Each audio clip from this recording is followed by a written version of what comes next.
でもそんなんじゃダメもうそんなんじゃほら心は進化するよもっともっと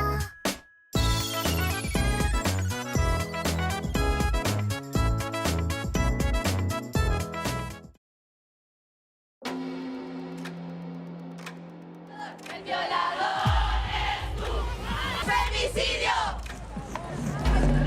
Impunidad para el asesino. Es la desaparición. El violador es tú. So in conclusion, the reason for the decline of feminists in Japan is because Japan was a utopia for Japanese women. 100%. Japanese women only talk about when they are going to Disney next. Japan is such a utopia. So how did this happen? In pre-war Japan, women working in the silk mills were the most important supporters of Japan, as they invested foreign currencies earned from the mills in heavy industry and succeeded in becoming as powerful as those in the West. However, at that time, the wage gap between men and women was about 2/3, and voting rights were only granted in some areas of Japan.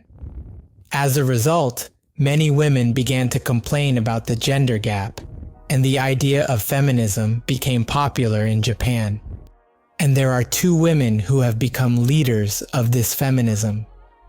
They are Hiratsuka Raicho and Yosano Akiko. These two women are great figures that every Japanese knows 1000%. But because they had different feminist theories, they always had heated debates, and their beef led to increased interest in feminism among the Japanese. If you want to know more about feminism in pre-war Japan, I recommend watching the film Women in Tokyo. I will paste the link in comment section. So what about feminism in contemporary Japan? In a ranking of 146 countries surveyed, Japan ranks 125th, the lowest among OECD, about the same level as the Philippines. Now let's look at another important data point for feminism. That is the rape rate. There are various statistical methods, and I cannot provide perfect data, but any data I see shows that Japan has a low figure. There are too many sexual crimes against women to be reported in the Western media. So, based on these data, and assuming that a lack of fear of men is the reason for the decline of feminists in Japan, why on earth is the rape rate so low in Japan? I will discuss 3 reasons for the low rape rate in Japan. Japan's victory over Western countries in the automotive industry has allowed it to avoid a shift in the IT industry. And my question to you is, what is the difference between the automobile industry and the IT industry? As many of you have already noticed, the auto industry creates more jobs than the IT industry.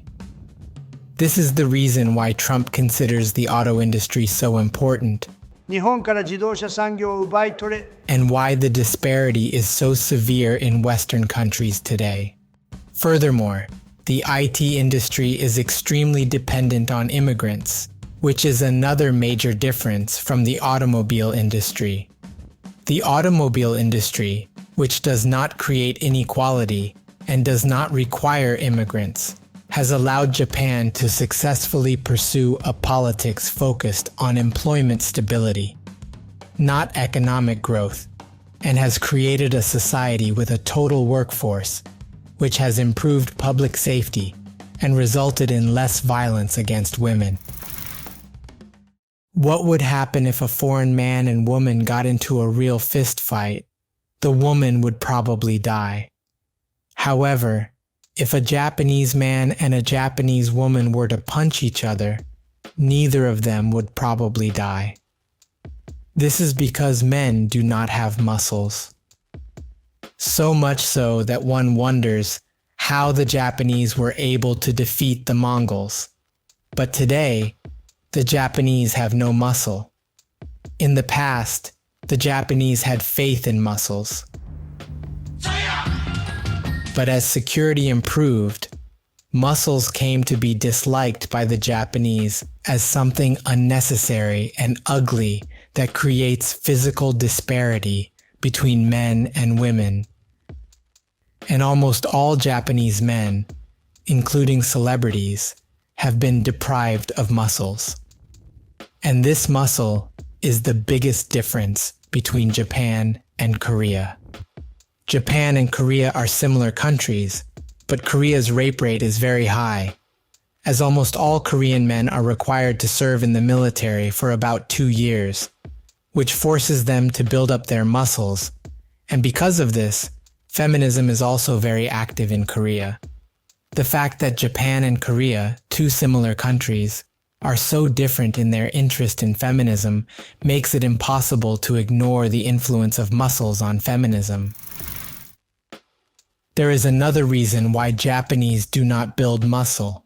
It is because the cost of medical care in Japan is very low. Because Japanese people have the mindset that they can always go to a hospital if they have a problem. They do not have the American mindset of working out for their health. In other words, they do not need muscles thanks to Social Security. Furthermore, Social Security has a significant impact on the auto industry.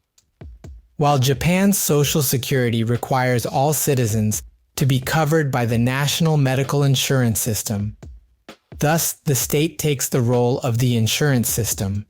In the US, companies pay for their workers' medical insurance, which increases the cost for companies to hire employees, and this cost has put pressure on American automakers. Therefore, the US lost out to Japanese automakers. As a result, Japanese automakers did nothing but cut costs compared to American automakers and succeeded in defending the absolute position of Japanese cars for 30 years. And these three factors have successfully reduced violence against women in Japan, making Japan the most gender-friendly country in the world. You should also know that unlike the rest of the world, Japan has an extremely short history of male oppression of women, and Japanese women have no sense of their own oppression.